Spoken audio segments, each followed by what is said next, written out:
14 февраля, то есть вчера, 14 ақпан күні Қазмұнайгаз директорлар кеңесі өтті. Оған жаңадан тағайындалған басқарма төрағасы Ләззат Кетебайұлы Қиынов пен директорлар кеңесінің жаңа төрағасы Өмірзақ Естайұлы Шөкеев қатысты. Қазмұнайгаз үшін бұл жақсы жаңа құрам. Олар бірқатар маңызды мәселелерді қызу талқылады. Соның ішінде жаңа құрылымын бекіту туралы сөз қозғалды.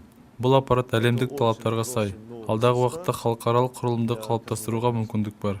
Қиынов алдында Қазмұнайгаз бойынша жаңа құрылымды жасау, әкімшілік ұжымға бөлінетін шығындарды азайту, қызметкерлер санын қысқарту сынды міндеттер тұр. Сонымен қатар директорлар кеңесі желтоқсан айында Жаңаөзенде болған оқиғалар тұрғысынан тәуекелдерді қарастырды. Әрине, соңғы оқиғалар барлығын сілкіндірді, бірақ осыған байланысты көптеген нақты іс-шаралар қолға алынған. Соның ішінде еңбекті қорғау мен қауіпсіздікке үлкен назар аударылды. Бұны барша ұжым үшін маңызды деп санаймыз. Оған менеджментте мұқият көңіл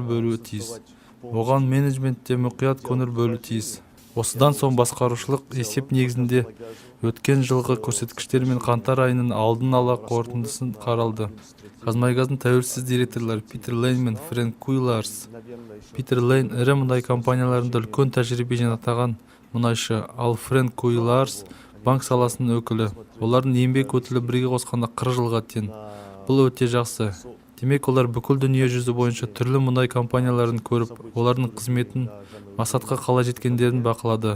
Бізге дәл қазір биік мақсатқа жету жолында компанияның менеджментіне көмектесу үшін осы тәжірибені пайдалану керек. Өмірзақ Естайұлы нағыз ұлттық чемпионға лайықты корпоратив басқарудың тиімділіктің ең үздік талаптарына сай келетін жаңа құрылымды қалыптастыру туралы тапсырма берді. Өйткені біздің ұлттық компанияларымыз өнімділік жағынан да, жариялық және табыстылық жағынан да нағыз чемпионға айналу керек. Олар президент және Самұрық Қазына басқармасының төрағасы қойған талаптарды орындауға міндетті.